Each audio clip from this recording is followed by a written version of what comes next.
भर में आवारा कुत्तों का मुद्दा इस समय सबसे गर्म है।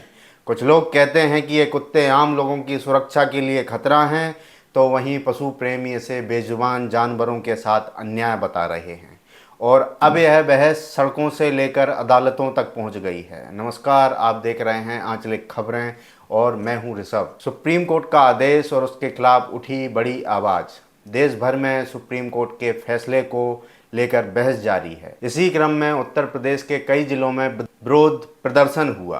प्रयागराज में हुई एक अनोखी रैली ने पूरे देश का ध्यान खींच लिया। मामला है आवारा कुत्तों को हटाने का, जहां एक तरफ सुरक्षा की चिंताएं हैं, वहीं दूसरी तरफ पशु अधिकारों की लड़ाई। इसी टकराव के बीच आज रक्षा एनजीओ पशु प्रेमियों ने सुप्रीम कोर्ट के आदेश के विरोध में सड़कों पर उतरकर अपना गुस्सा और विरोध दर्ज कराया। प्रयागराज के सुभाष चौराहा पर रक्षा एनजीओ द्वारा एक शांतिपूर्ण रैली का आयोजन किया गया।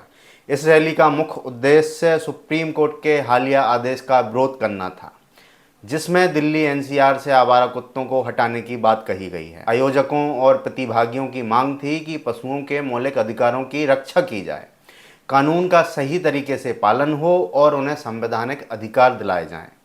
इस रैली में बड़ी संख्या में आम नागरिक, सामाजिक कार्यकर्ता और पशु प्रेमी शामिल हुए, जिन्होंने मिलकर इस मुद्दे पर अपनी आवाज़ बुलंद की। रक्षा एनजीओ ने साफ कहा कि सुप्रीम कोर्ट का यह आदेश न सिर्फ पशुओं के मौलिक अधिकारों के खिलाफ है, बल्कि इससे निर्दोष जानवरों के साथ क्रूरता और अन्याय को बढ़ावा मिलेगा। संगठन ने यह भी ऐलान किया कि वे ऐसे किसी भी आदेश को मानने के लिए तैयार नहीं हैं, जिसमें आवारा पशुओं को हटाने या मानने की बात हो। आज जो रैली निकाले हैं सुप्रीम कोर्ट जो पहले आदेश दे चुके हैं, आप क्या कहेंगे? जो रैली क्या मतलब क्या मान रहे हैं? हम लोग आज जो रैली निकाले हैं उसमें हमारी ये मांग है कि पशुओं का जो उनका अधिकार है वो उनको मिलना चाहिए। वो अपने लिए नहीं बोल पाएंगे कि उनकी क्या गलती थी क्या नहीं थी, इसलिए आज हम सभी लोग यहाँ सड़क पे निकले हैं कि जो पशु हैं उनको उनका अधिकार मिले। जो भी न्यायपालिका आगे अपना फैसला लेने वाली है वो हमारे देश के कानून को ध्यान में रखते हुए और इन बच्चों को ध्यान में रखते हुए फैसला ले कि जो भी चीज हो वो न्याय पूर्वक हो। बस हमारा यही एक डिमांड है, हमारी यही एक मांग है।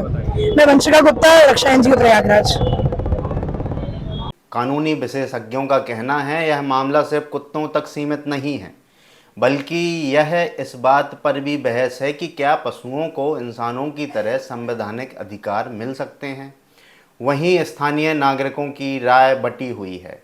कुछ लोग अपने बच्चों और बुजुर्गों की सुरक्षा को लेकर चिंतित हैं, तो कुछ लोग इन बेजुबान जानवरों के लिए न्याय की मांग कर रहे हैं। यह विवाद अब सामाजिक और कानूनी दोनों स्तरों पर एक बड़ी लड़ाई बन चुका है। अगर यह आदेश लागू होता है तो देश भर में पशु अधिकारों से जुड़ी संस्थाओं और एनजीओ की मुहिम तेज होने की संभावना है। रक्षा एनजीओ और उसके समर्थकों ने साफ ऐलान किया है कि जब तक यह आदेश वापस नहीं लिया जाता, वे कानूनी और सामाजिक लड़ाई दोनों जारी रखेंगे। ध्यान में रखते हुए, पशुओं के हित में ध्यान में रखते हुए कोई भी फैसला सुनाए, कृपया करके उनको ऐसी जगह ना फेंका जाए जहां उनकी संरक्षक के लिए भी कोई ना हो और उनके उपचार के लिए भी कोई अवेलेबल ना हो। तो कृपया करके सभी से रिक्वेस्ट है कि पशुओं के हित में ही फैसला सुनाए, न्यायपालिका जी भी हित में ही फैसला सुनाए। धन्यवाद। दीप्ति कोहली। साथ ही उन्होंने सभी नागरिकों और मीडिया संस्थानों से इस मुद्दे को आवाज देने और समर्थन करने की अपील भी की है।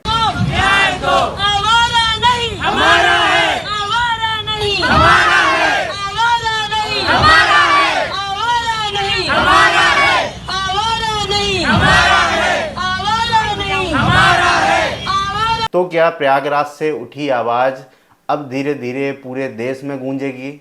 सुप्रीम कोर्ट के आदेश और उसके खिलाफ हो रहे विरोध के बीच सवाल बड़ा है, इंसानों की सुरक्षा और पशुओं के अधिकार। आखिर किसे प्राथमिकता मिलेगी? आप इस विवाद पर क्या सोचते हैं? क्या आवारा कुत्तों को हटाना सही है या फिर उन्हें संवैधानिक अधिकार मिलने चाहिए? अपनी राय हमें कमेंट बॉक्स में जरूर बताएं और देश दुनिया की ऐसी ही बड़ी खबरों और ग्राउंड रिपोर्ट्स के लिए हमारे चैनल को सब्सक्राइब करना ना भूलें। आप देख रहे हैं आंचलिक खबरें, अपनों की खबर आप तक।